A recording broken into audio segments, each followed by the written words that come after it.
Продължаваме с БНТ и канал 1. Между другото, те са носители на златен скунг за цялостно творчество. Ники Ибришимов се опитва да изяде хляба на бразилските коментатори. И това е 1-0. Голмайстор Омар Браво! Омар Браво! О, браво! Браво! Браво! Центриране ще стане там да сбъркване 1-1. Гол за Иран! Голмайстор Яхия Гол Мохамади. Сега възможност за Браво, има удар и това е гол!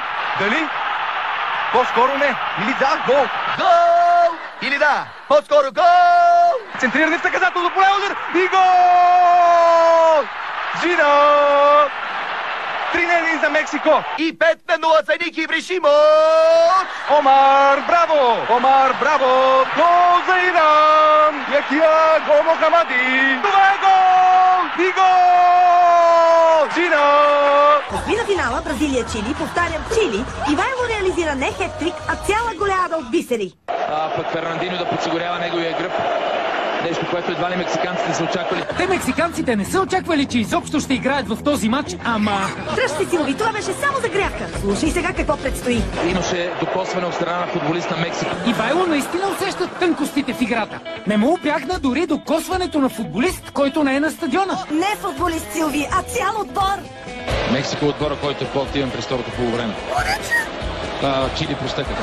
Има грешка, има прошка Ивайло. Вярваме, че от тук насетне ще коментираш мача на Бразилия срещу Чили, а не срещу Мексико. Адано, но надали. Силва. Добре изнася за Мексико. Бразилия-Мексико 1-1. Почти всяка една чилийска атака преминава през него, който не беше проблем за Мексико. Ивайло или ще прекрои картата на света, или ще предизвика дипломатически скандал. Чилийците. Извинявайте, няколко пъти правя подобни грешки, не мога да си обясня защо. Нямам някакви адмирации към отбора на Мексико. Да, бе! Оставащите минути до края на матча обаче не оправдаха думите на Ивайло. Двете линии в мексикански отбор се далечиха много. Определено отбора на Мексико игра на Чили, игра Мексико. Чили, Мексико, Чили. Той се избра вратата зад чилийската египта. Но и при дуспите той си знаеше своето. Стреля с левия крак и спасява! Спасява, браво! Мексико отново се връща на правилния път. А Ивайло е все така на правилния път към Гвадалахара.